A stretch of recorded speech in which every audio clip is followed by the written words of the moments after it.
second consecutive year knocking off their unbeaten arch rivals 23-6. Oh, how sweet it is on this side of the Red River whenever that happens in Dallas. Hey, your boy Huffy, Michael Huff, you played with him. How does he get the privilege to hold the Golden Hat Trophy and bring it front and center with that trademark smile that he always has? Well, he's on staff over there, so he can do that. Is that listed on his resume, job title? Yeah. Get the Golden Hat Trophy whenever Texas wins. Yeah. 23-6. Texas has now defeated Oklahoma 3 of the past 4 years. And, Stevie, we're going to be diving into this. I'd like to ask your initial thoughts, but there's been some progress, and we're going to get a lot from our guy Mike Adams, the Playmaker, and his Playmaker 83 analysis. Exciting episode. I mean, they all are, but as far as moving forward in the season, do you feel a little better being a former Longhorn about this team as they enter the second half of the season? Texas 4-2 in their first 6 games of the season. What will happen now in the last 6 games of the season? I feel a little better. Let's just say that. A little better. It always feels good to beat OU, but there's still some things that we got to work on. Yeah, always. Better. Yeah. Even the top 1, 2, 3 teams in the country, you always have to improve, and that applies to us too in each of our professions. Hey, before we get it going, man, hey, follow us on each of our social media platforms. Thank you to everyone. If you're listening or you started following us from TikTok, thank you. I put a lot of effort. I'm not very good at it, but I'm putting out things to entertain and draw you guys in. So if you bit the hook, I appreciate you. We appreciate you. Facebook, IG, X, YouTube, and TikTok. Follow along. And Stevie, we're 13 away from celebrating 1,000 episodes. Wow. That's good stuff, man. You ready? Let's ride. Let's ride, baby.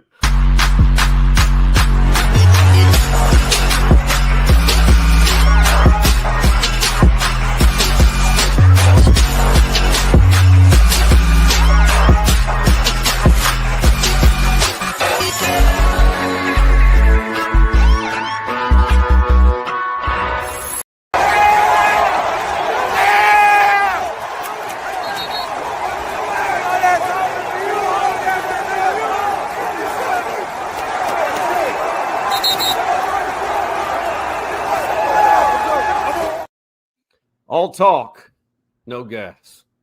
All talk, no gas. Exactly. That's exactly what that was. Oh, my goodness, man. I've seen plenty of these games in person and a lot more professionally speaking from field level. And it's the same with the A&M game. There's been historical or in history of both of those games, there's a lot of trash talk before the game. Did that surprise you at all? I enjoyed seeing it, although my seats were way up on the upper deck. Yeah, no, it didn't surprise me, man.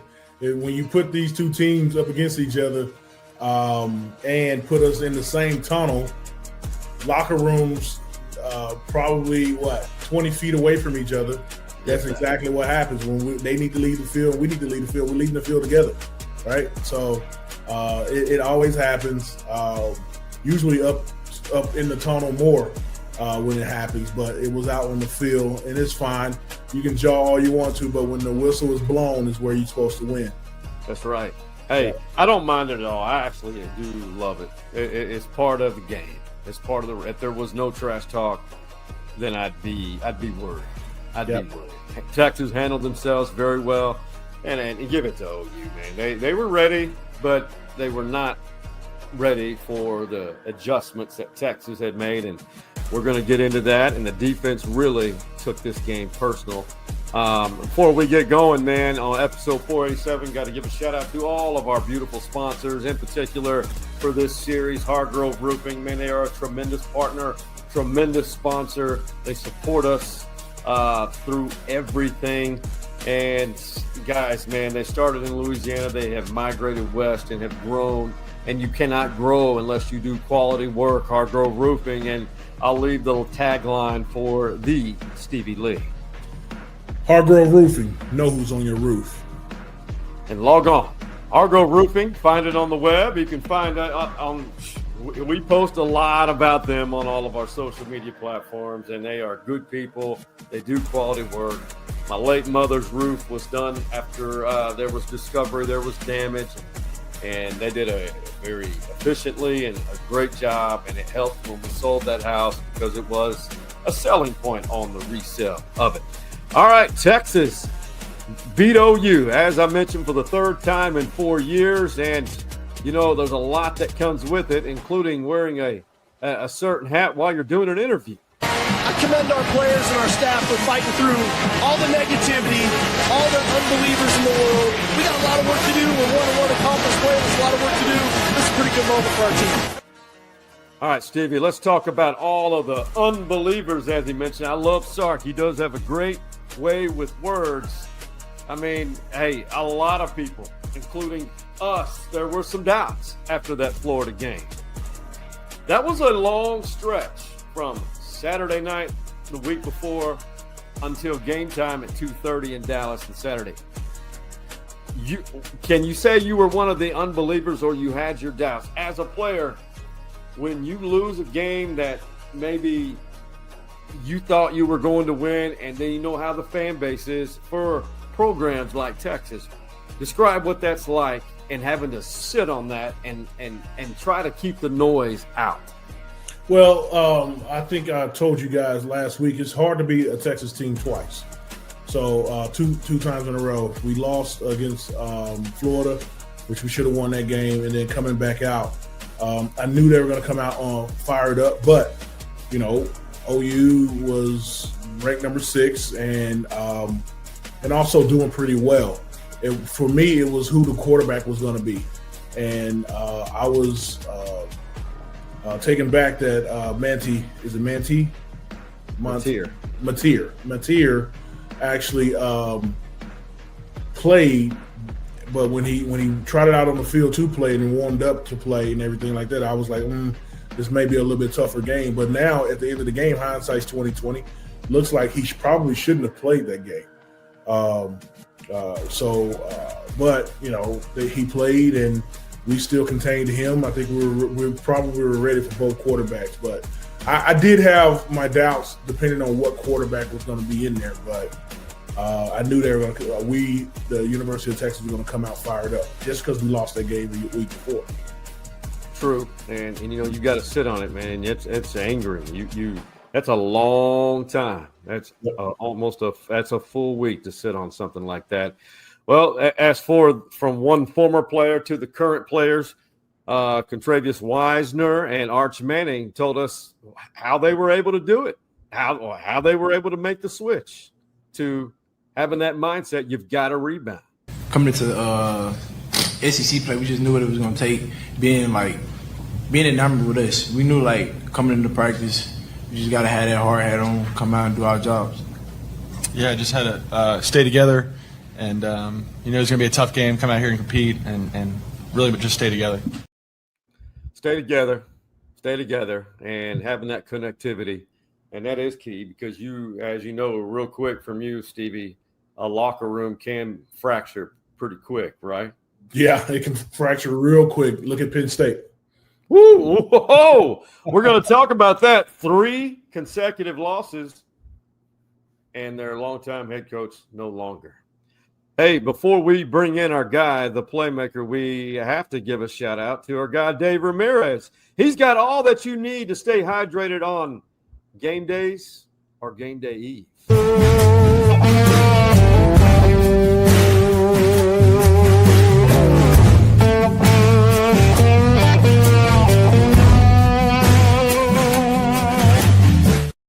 Northwest Hills Liquor. And they do deliver. They're small. They're not the big ones that everyone goes to, but they have everything. And he has a great wealth of knowledge of all beverages you're looking for, cigars. And one thing he loves to take pride in, you're not a customer you're a guest at Northwest Hills Liquor. Man, let's bring our guy in.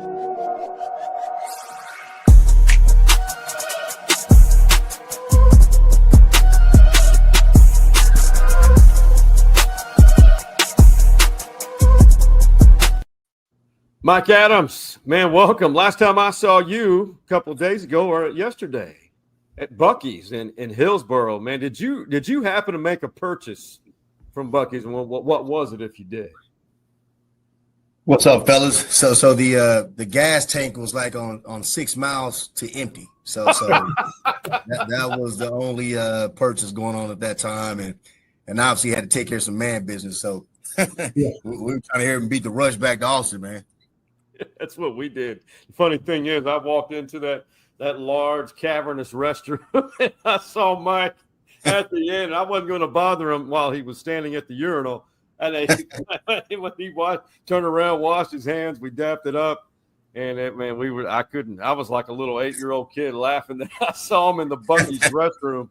But we weren't the only ones there. There were plenty of people. You know, I was going to change clothes because that's pretty much what I wore to the game. And just woke up with a sense of pride on Sunday morning and felt like before I left Dallas, I'm like, you know what, man, I'm going to ride back into burnt orange. I'm going to ride back into Jersey, man. And it was definitely a good feeling, man. Beating those guys. It was. It's always good to go back home with a win. And so, Mike, we can talk about a lot of things about this OU game, but I created a graphic for you guys. What we learned about the Longhorns versus OU. Broke it down a little bit, offensively, defensively. You got to like both sides. And Mike, which one would you like to hit up first and expand on? Man, I think the third down conversions. I mean, I heard we were somewhere near 57, 58% on the day. And anytime you're in the high 50s, anytime you're 50%, I mean, I played for a guy, in John Malkovich who, coached under Tom Landry, and that was one of our keys to the game. We wanted to be, 48 to 55% on third downs. We felt like if we could be in that range on third down conversions, we were going to win the ball game. And I don't think it's a coincidence that, 10 to 17, man, that's awesome. You don't see that happening too much. And when you do, you're going to win that game. And then, obviously the rushing yards. There's a crazy stat in this game. The team that rushes for over 100 yards in this game, they've won the last so many football games. And you got to establish a run game. And winning on third down, getting those tough yardage and dominating up front. That's pretty much what that points to. And I think our offensive line did a great job, sustaining drives and allowing Weiser, man, to get loose. Good to see him back. Good to see him healthy. And he was the bell cow on Saturday. And the penalties, man, that was huge. That was my big we finally played wasn't a complete 100% clean game, but only 4 penalties, 10 to 17 on third downs, 100 yards rushing, W. That's what that equates to. That the stat that Mike was talking about before this past game, before the 121st Red River Showdown, the team who had the most rushing yards won 22 of the previous 25. And that's you run the ball, move the chains, you're going to win. Stevie, you're the defensive guy. These are for you. This was not the case at Florida. Not at all, man. So I think this D-line heard me talking about them because they stepped it up. They stepped it up, man. 5 sacks.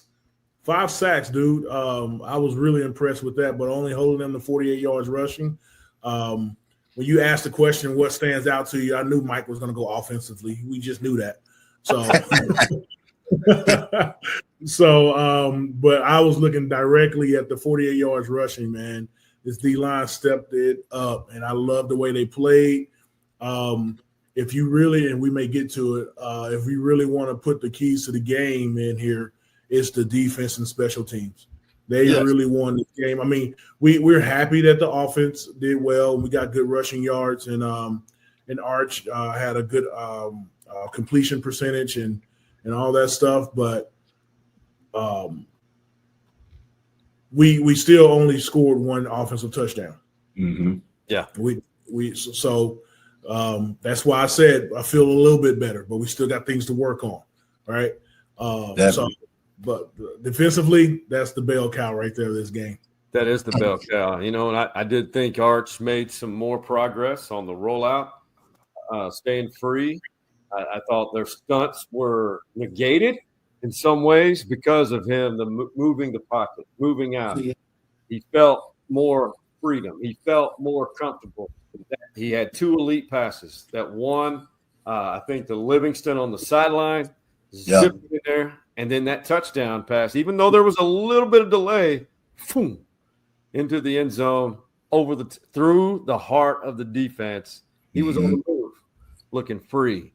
I love this, and this was Sark's soundbite that it's kind of relative to what Stevie and I talked at the top, and I love this. I love when any head coach comes out and acknowledges, even though, because we hear all the time, we don't pay attention to outside noise. It's easy to succumb to the outside noise, and there was a lot of shit getting talked about our team and about these guys, and I think they responded. That they did. Hey, there's less and less filters nowadays, and I love it. I'm here for it. Love it. Yeah. Well, Mike, when you hear that, I mean, you've been inside the walls as a player before social media. You've coached players now before you change careers where social media has been dominant. It's all around you. You've seen it from both sides. I mean, it's hard regardless of when social media was present. But how do you turn out the noise? Is it true that you can truly do it? Or how do you handle it? Or how did you handle it as a player and a coach? This day and age, man, I think it's virtually impossible to tune out all the noise. We have so many different, avenues and ways in which to get information. I mean, we are in the information age, and with different types of social media platforms and 24/7 news channels. I mean, you're gonna come across something that someone said about you, and I appreciate Sark, keeping it real. I think that. If I'm a recruit and I'm hearing that, I'm like, man, that's a coach I want to play for. He's going to keep it real with me. He's going to keep it real with us. He's going to be upfront and honest. And as a player, man, and you can't do anything but respect that. I mean, back 30 years ago when I was playing at UT, we had the local media, the newspaper, and obviously playing in Austin, man, you're basically a professional football player. And news was a little slow to get out, although some things did get out, which kind of amazed me. And a lot of times, a lot of wrong things got out when it comes to information. But so I think this day and age, man, information can really be validated as opposed to back in the day when we played and things like that. But I appreciate the realness of Sark, man. I mean, and like you said, less filters. I mean, let these guys relax a little bit and speak their mind, speak their truth. And he's right. I mean, I was a little skeptical going into the game last week. I mean, I felt like we could win. My heart was telling me we could win, but my head, on the other hand, was, man, we haven't really put up a lot of points offensively. Man, we didn't look very good against Florida. So Sark probably heard us, and I hope he did. And it looks like, he's heard our last 2 telecasts. Getting Arch on the run a little bit, spreading him out the pocket, play with a little bit more tempo. I think all those things were a recipe for a great day on Saturday. So for Stevie, you mentioned it. We might as well go to it. Here's that special teams touchdown that you were talking about, and I like it because you're getting another player involved who truly hasn't seen many snaps or balls. Carefully fields this one, has some room. Ryan Niblett weaving, still running down the sideline. Niblett all the way to the house. 75, no flags. All right, I like him because I can see eye to eye with him as far as height. I love that. I love that. Special teams. That kind of resembled a little bit of Mike Adams because he played special teams, kick, punt, return. Stevie, Oklahoma fans, some of them are saying, there was a block in the back. I saw it, but there's blocks in the back on every special teams return. Stevie, how important is this? Because I'm just going to go off of another OU game from the past, 2008. I remember that momentum was in OU's favor big time early. Then Jordan Shipley happened on that kickoff return. This sealed it up. I don't think, even if Texas didn't score this, I think they had the game wrapped up. But for you, from your perspective, your knowledge, what did this do for you? What did this tell you for them to be able to convert something like that on special teams? Well, for me, we actually needed that because week before in Florida, we had a punt blocked. So I was looking at Banks like, we got to earn this $2 million or whatever we're paying you, man. So, we didn't have a good outing special teams wise last week against Florida. So we needed this one. It's just at the University of Texas, man, we make explosive plays on special teams. And so I don't want to say that, that I knew it was going to happen, but something good was going to break through on special teams, and this was it. Now, what it does for the team is the team can win together in all three phases. That's what you build off of. You in all three phases, we can win defensively, we can win offensively, and we can win in the special teams, right? And so when one is not doing as well, then we pick it up somewhere else. So that's what you build off of on this on a big special teams play like that. I mean, I feel like it really opens up everything, and the confidence is permeating in that locker room because more people are getting involved. And Sark today on his press conference, he was asked, "What about the younger receivers, Mike?" Or Stevie, were you about to say something? Because I was. Go ahead. It's all good. I was, man. Golly, I forgot what I was going to say now. I'm sorry, man. It's all good. Sark was asked today about the young receivers. There's a lot of them up and coming and full of talent. He mentioned they're coming along. Mike, you were a young receiver. And when that receiving room that Texas has now, when the coach is in, like Sark mentioning that they are developing, they just haven't been receiving the snaps. What does that tell you? What's your gut feel on this receiving room right now? Will there be more used, or do you think they're set on the ones that we've seen to date? I would say halfway through the season, at least for now, they're pretty set. I mean, we haven't seen a young guy really break through. And usually, man, when guys are ready, when guys are ready. The coaches know. And, I mean, those guys are going to be out there pretty early on in the season, especially when you're playing against teams like Sam Houston State, San Jose State. I mean, those are the games in which you should get a lot of reps in, especially if you're ready. We didn't see too many of those young guys get a lot of snaps during those games. So if you're not ready those games, and don't get me wrong, you can definitely get better as the weeks go on and possibly be ready for an OU to have a breakout week and show up in practice. But more than likely, man, if you haven't shown up in those first 3 or 4 games, why would I throw you in to the Red River Shootout, biggest game, that you're probably going to play in your career? Different kind of stage, faster game. Man, a lot of guys have crapped their pants lining up for this particular game. So if I haven't thrown you out there the first week or two, I'm definitely not going to all of a sudden throw you out there against OU, knowing that you may not be ready. We may see these guys, get better, as the year progresses, and actually we're going to need for some guys to step up because we're thin right now, man, and we need for Wingo to continue to grow, need for Livingston to stay healthy and continue to grow. It's a deep room, but it's not deep in terms of guys being ready to play right now. That's Mike, you're aging yourself when you say Red River Shootout, man. That's what it was I played. And I guess marketing and different advertising, things like that, they kind of changed the name. Money talks these days. 100% it does. So Texas goes to Kentucky next, and they close out, I think, October at Mississippi State. But Kentucky, Mark Stoops' team always have great defenses. The Stoops family, they have great defenses. Stevie, what's your thought on, Texas not back till November 1st against Vanderbilt, but we knew this month was going to be a challenge, and people can say, well, that's an easier schedule. Well, No, there's a level of difficulty when you're on the road for that long, and the Red River game. Yep. Sure. Hey, I got a thumbs up. I have no idea where those come from. It's when you put your thumb up. I don't know, man. That's StreamYard. There you go. StreamYard. Someone's there we go. Your thoughts at Kentucky. I mean, what does this team have to do to move past Oklahoma, but at the same time play at or even better than they did against Oklahoma? Well, one thing that you got to do is you got to put this win away.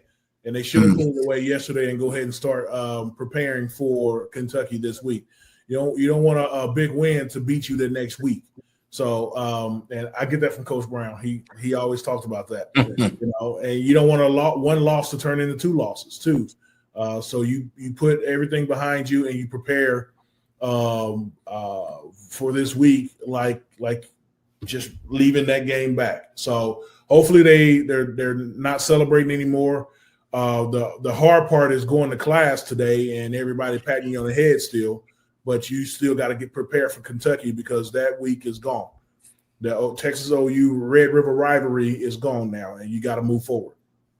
That's Kentucky 2-3 in the year. It's going to be an evening game, so 7:00 Eastern, 6:00 here. Just to wrap this up for this week, what do you think is happening? What's going to happen to OU, Mike? Where do they go from here? Because their schedule is ridiculous coming up. Man, pretty similar to what Stevie just said. They got to put it behind them, man. They got a big game this week, against South Carolina. Those guys are gonna be ready to play. Shane Beamer and Janoris Sellers and all those guys. Tough to win at in South Carolina. That's a big game right there for OU, man. You don't want one loss to turn into two losses, like Stevie said. That very well could happen this week, and with us if we're caught sleeping. Dangerous game in Kentucky, man. But OU, they got to get on track. And Mateer, probably wasn't 100% healthy if we're being honest. He's probably still banged up. But I think there's a silver lining in him playing in that game. They probably felt like they were which they were in the game. I mean, they still had a chance. He missed on some throws. Really just made some bonehead decisions, to be honest.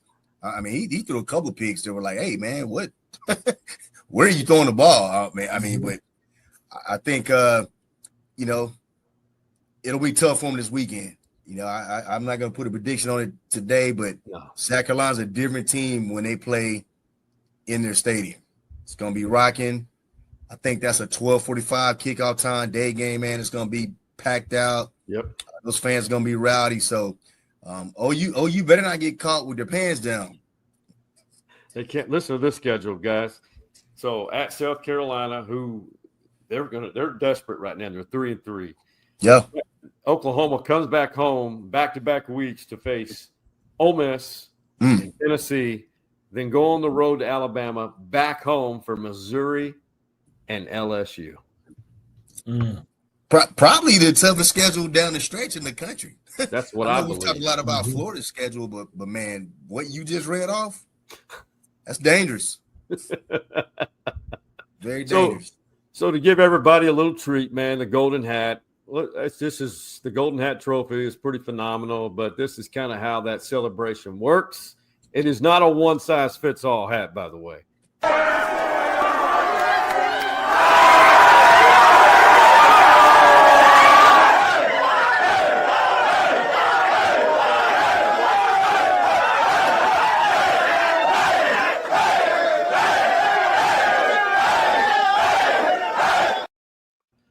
Stevie, I hate doing this to you, brother. You never had a chance to put it on, but Mike, did it fit your head snug, or did you put it on?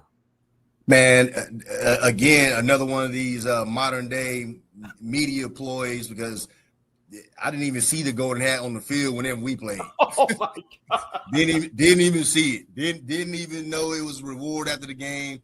I guess if I break it down with my record, I mean, I would have worn it twice. Lost it twice, and we actually tied once. So, so I did have the experience of splitting with those guys. But man, where was the Golden Hat when we played? Yeah, that's a good point. When did they start? I mean, you do that, there's a higher chance of that thing being dropped. Oh, yeah. It's got fingerprints all over it. I do remember. I remember my freshman year. It was on display in our equipment room. And right. That's the only time we saw it. I mean, it didn't even. We never saw it after the game. It's. I do remember when we were leaving out, they were taking it on the bus with them, the equipment managers. That's what I do remember.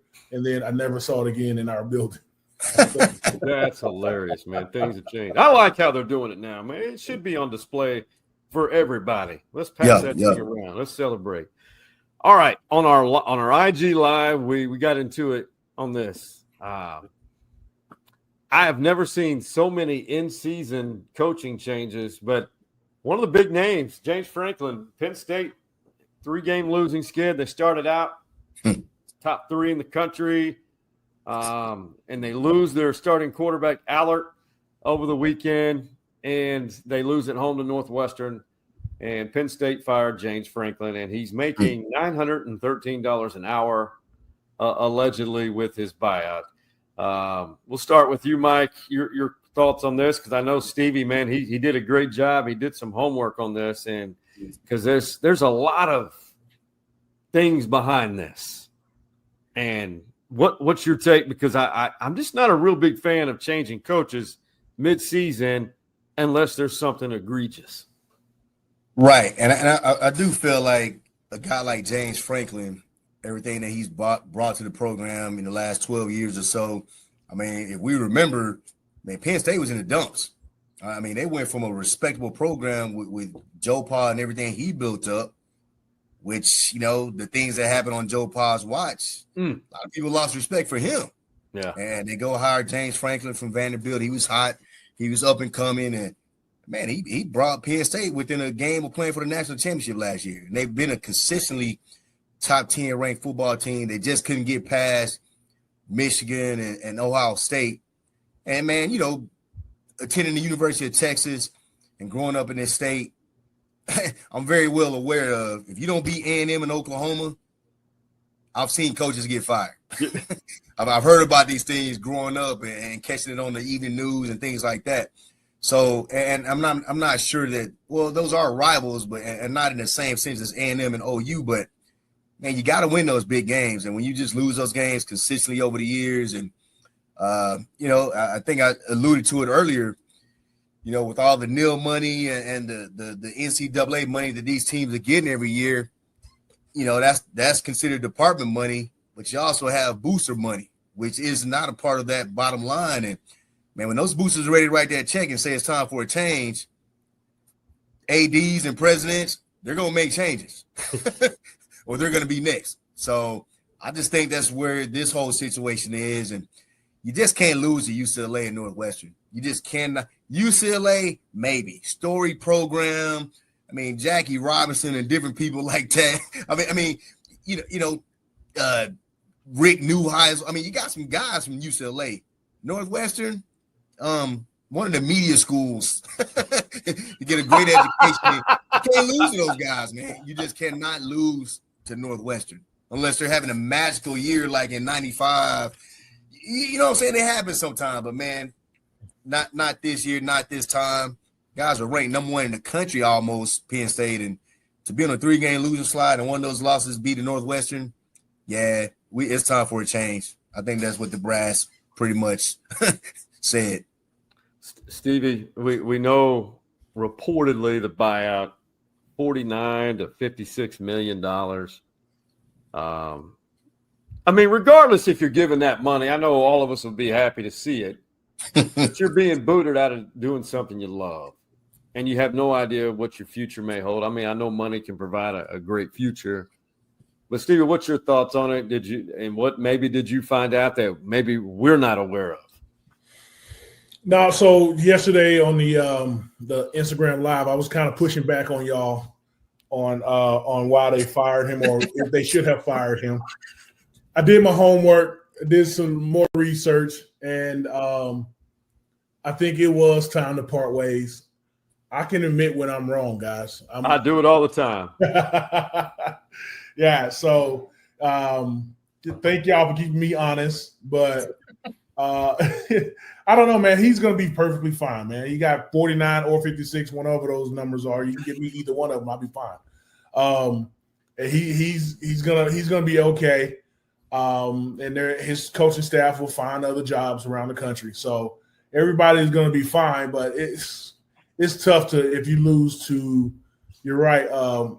If you lose to Northwestern at home in Happy Valley, you're going to lose a lot of the.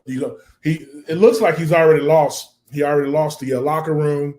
Then he lost staff, or he lost the AD, and then he lost the boosters. Everyone was lost and ready for them to move on. So if they would have kept him, it would have just been a hostile situation anyway. Right. That's bad. That's an awful situation. So that's going to be a great job that opens up Happy Valley in Pennsylvania and Western PA. And, they have passionate fans, 110,000 plus. And those whiteouts at Penn State are something amazing. All right. As we trickle down, Penn State lost 3. They're out through straight. They're out of the rankings entirely. Now there's a debate. Which team is the best in the Lone Star State? Is it the Aggies or Texas Tech as of right now? Well, their backup quarterback for the Red Raiders, Will Hammond from Hutto, Texas. Did y'all see what he did to this defensive back at Kansas over the weekend? Check this out. That year against Baylor. Fake it to Dickey. Hammond on the run. He's got Taylor to Butler. Oh, thunder at the pylon. Touchdown. Sparks flying.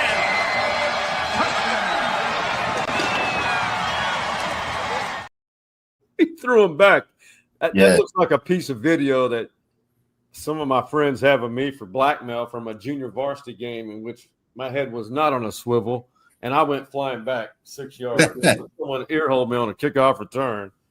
But it looked like the KUDB was airborne. Are y'all buying into this Red Raider hype? Nah. I saw the game. I think the problem they have, man, Barron got hurt again. Yep. That's why Hammond came into the game, and they actually were struggling a little bit when he came in. He was missing on some throws. I did catch the part. He ran the guy over. He great running quarterback. But if there was concern about him not being that good of a passer in this particular game, and I know Will can pass the ball. Actually, was at Hutto with him for a slight semester. He might have just had an off game, but not sure what to think about Tech yet. Defense seems to be amazing. Much better. The defense seems to be pretty quick, athletic, flying around. And Barron, I think every time he misses a game or misses time, they see just how important he is to him. Because had that been another opponent, a better opponent, they might have been in trouble on Saturday because they struggled a little bit, man. And the defense kind of got them through some things. And, the ground attack was definitely working that game. Another kid from Austin, Cameron Dickey. Yes. Like 60. And, Tech's a formidable opponent for sure. Can't really say they're the best team in the state right now. I don't care if they're undefeated or A&M is. I'm not going to ever put those guys in front of us. So we can just end that conversation right there. But to be fair, both of those guys, both teams are doing well. They're doing great. I'm pretty sure if we lined up against them, we'll see who the best is. But those teams are doing good. Will did truck him. He definitely trucked the guy from Kansas. That'd be fun to see that in a bowl or a college football playoff game. Hey, I'm glad you said it. Cameron Dickey from Crockett High School, AISD product. If I remember right, he had 144 yards rushing against Kansas. Cameron Dickey. Hey, you can still get there. People have, down about AISD. You can get there from AISD for sure. All right, Alabama's back, and they're using our guy, Cameron Proctor, a lot. They put his big self in as a wildcat quarterback. I don't know if you guys saw this. 366-pound cat. Caden Proctor, wildcat on his own. Oh, you do it, big man. How about that? Caden Proctor, not Cameron. Caden. How are you going to? I mean, he was stopped shy of the goal against Missouri. Missouri was a good team. They now have a loss, but is that the weapon that's going to probably push Alabama? He's going to win a game, right? Because of Proctor. I like what they're doing, man. Just because I like big men running the ball, Yeah, big man touchdown. So I like what they're doing. It's fun. It's fun for him, and I'm hearing that they're rewarding him because he got his weight down and got in the weight room and actually really worked hard on his body to be able to play better. And they're just rewarding him by giving him the ball. But I like it, man. It's fun. It's entertaining. We're talking about it. But get in the end zone, kids. Stay on your feet and just drive your feet, man. Get in the end zone. Real quick, we'll start with my MA. What big man was as athletic like that when you played at Texas? I think I'm gonna go Blake Brockermeyer. You know what? Dan Neal was pretty athletic too. Yeah. But Blake was every bit of 6'5", man. 305, 315, just did not look like it at all. And Proctor makes him look small, actually. And Blake was a pretty huge individual, but he could run. I remember him always having some of the fastest times during conditioning tests for our linemen. Dan Neal, same thing. And Dan was considered kind of an undersized guy, but Dan was just a stump. Dan was 6'2", man, 280, 290. Could run, very agile. I remember that guy doing the splits one time. Like, hey, hold on, bro. I think you should be doing all that, but that's just how much of an athlete he was. Stoney Clark could move. Yeah, he can move for his size and everything like that. But Stoney wasn't on like Dan was pretty quick. Dan was. There's no surprise he played 19 years in the league. Yeah, he was limber. Blake. I mean, those guys were considered, pretty agile, good foot. I mean, they definitely played some basketball at some point in their career. They had good feet, man. Hey, Stevie, you had quite a few, and I may be off a few years. Loki was a freshman when I was a senior. But I was going to say somebody that big that had good feet was Sean Rogers. Oh, yeah. Oh, yeah. Yeah. He's Sean another Rogers. And then I hear that back in high school, Big Leonard Davis was a basketball player. Oh, yeah. Leonard was an athlete himself. And Leonard, I'm not going to lie, y'all. Whenever I was being recruited and they introduced me to Leonard, I said, that's the biggest human I've ever seen in my life. Yeah, I think he still is, to be honest. Yeah. And then Leonard was and very little body fat. Yeah, he's lean. Like we will be working out in the summer times or off of 35, smelling diesel fumes. He would get to a point to where he's so lean, he would have a full body cramp. And one time during workouts, they had to lay him down in the truck of the bed to go get an IV. Oh my God! In a bed, the back bed of a truck, laid him down because he had a full body cramp so he can go get IVs.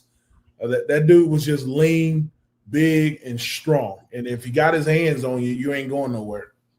No. Leonard Davis from little old Wortham, Texas by Waco. I saw him play in their regional tournament when they went to state. They may have won state that year. All right. Yeah, I think they did. Yeah, he was a massive human. Here it is. Post week 7, power 12, and the 4 on the outside.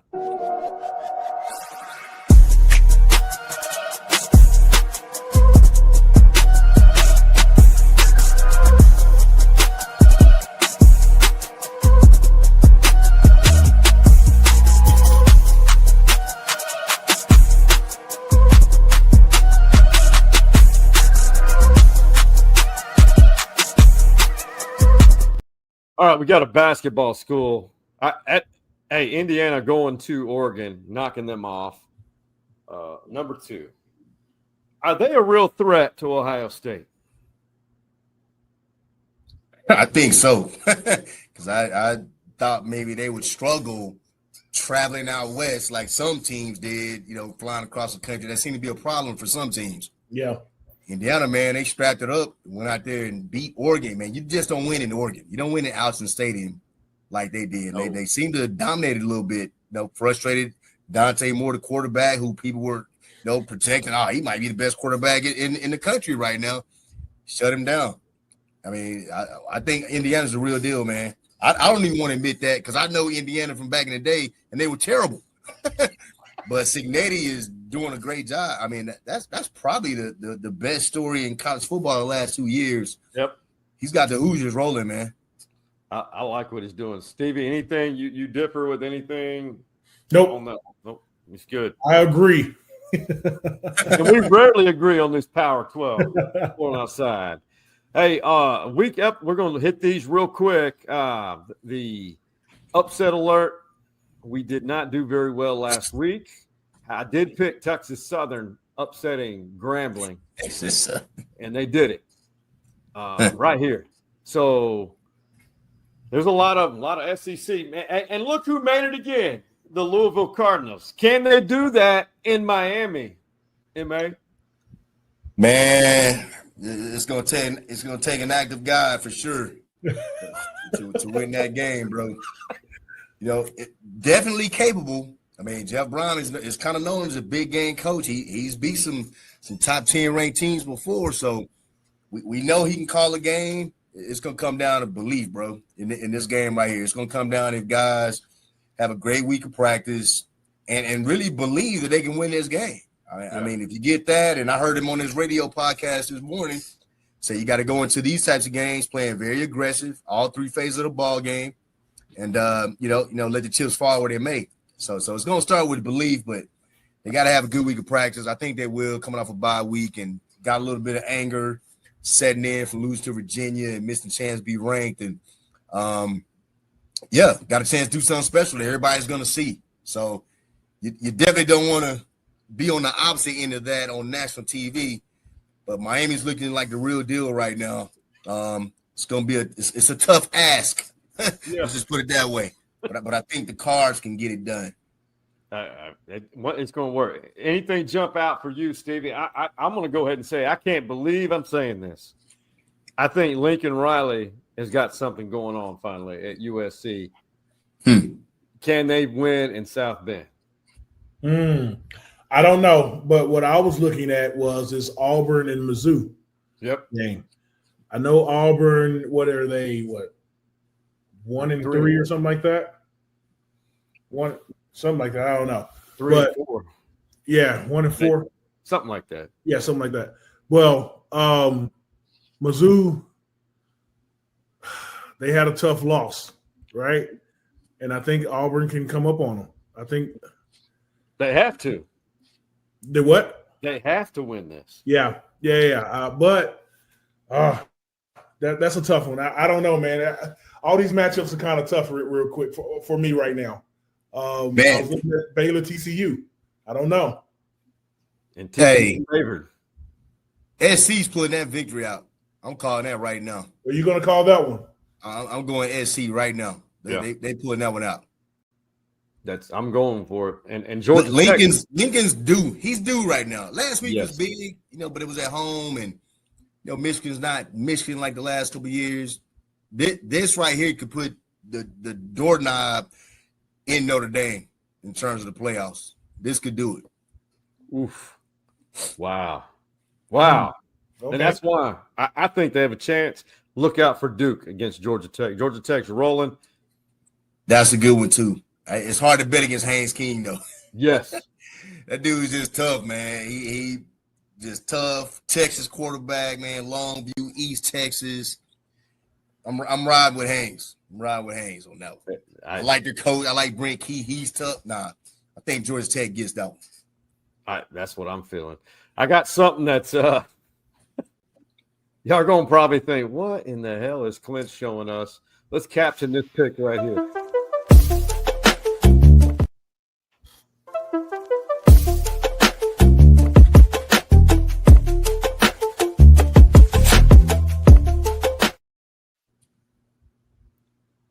Texas State Fair.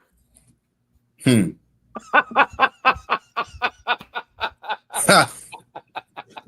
tell me you ate some of those. I did not. His name is Boris. He's 4 years old. And I know it's in Dallas. I know Fort Worth. is just to the west, and I know they call it Cowtown, but all I can think of is that, what was that song, Big Balls in Cowtown. There you go. Big balls in Cowtown. Much love, brother. Yes, sir, man. Appreciate you guys. Much love for sure. Thank you, man. Hey, it's always fun, man. So until next week, when MA returns, he may make a random appearance on Twitter or something. I don't know. He's everywhere. He's got all these responsibilities. But on the other side of this break, man, we're going to hear a lawyer talk about how his he doesn't quite appreciate Aggie fans when they're winning. We'll see you on the other side. The Bully is a cozy Austin original bar and grill that feels like home. Boulevard Bar and Grill, nestled into this Northwest Hills strip mall, recently celebrated 2 decades. The drink prices are like going back to 2004. It's where familiar faces gather and everyone knows your name. The Bully family are also friends of the Stories Inside the Man Cave podcast. Boulevard Bar and Grill on Far West Boulevard in Northwest Austin.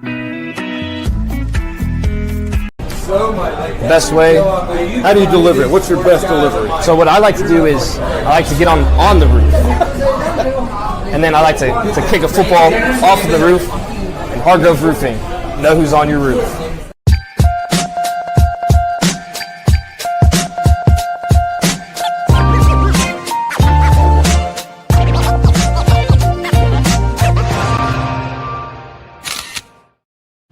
Stevie Lee, we're little.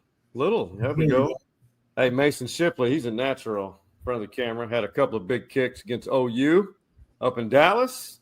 That's the Hargrove Roofing NIL partner, fine American from Liberty Hill, Texas. And speaking of Liberty Hill, they had a big win recently, but I've been looking over at my ATX high school football teams of the week.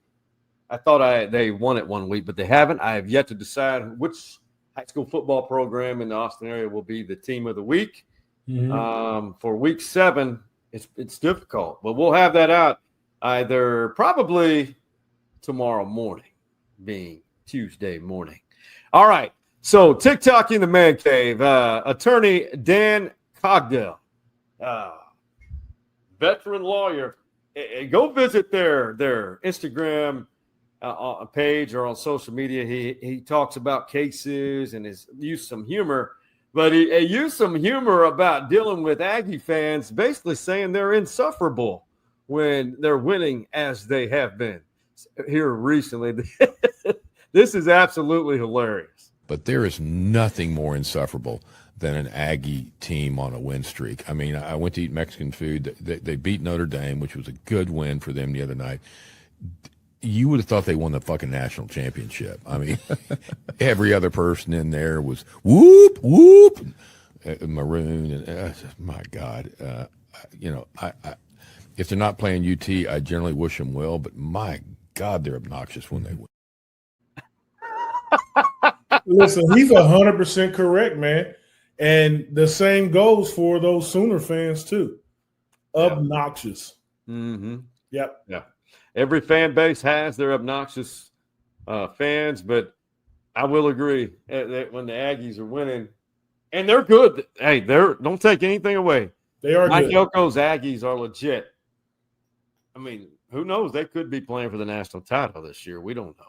But they're that good. I think Elko's doing a great job, but we're only a little bit halfway through the season. But that was hilarious. Insufferable. That's one of my favorite words to describe certain people after certain things happen. Hey, man, tell me something good. Stevie Lee, as we wrap up this episode, Short and sweet. Good, my brother. Huh? Short and sweet. Yes. We beat OU. Okay, good night. Okay, bye. We beat OU, man. It was we needed something to get our season back on track. Yeah. And we went up and had a disappointing loss against Florida, but we came out and played very, very well, and I was really proud of the defense. We beat OU. That's something good, man. Much love for that, bro. That's perfect. And I will say something good, man. It's one of those weekends or one of those days of the year. You go to the Texas State Fair. Oh, my God. The food. I mean, and it's ironically or coincidentally, I didn't bring my 10 milligram cholesterol pill with me to Dallas. I did, and I was eating all that food in Dallas. But the beauty is you're reunited with all your people in Dallas. You have a certain routine. I was with Brian Mays and David Bowers. First thing we did when we got in, we had an Amish donut. Amish donut. Freshly fried. It's just dripping. Gotcha. Got it on my pants or my shorts, my short pants, all over my fingers. But I will say, then the corny dog, wax cup beer at 10 o'clock in the morning. It's the breakfast of champions for everybody. No question. And we got to settle the debate, man. I no offense to you ketchup eaters. I love ketchup on other things, but a corn dog. Mustard. It's got to be mustard. Got to be mustard. I mean, check out this picture. It's oozing. I put a little too much. It looks a bit exaggerated, but I got a little carried away with it. And there was also a yellow stain on my shirt from it. It's beautiful.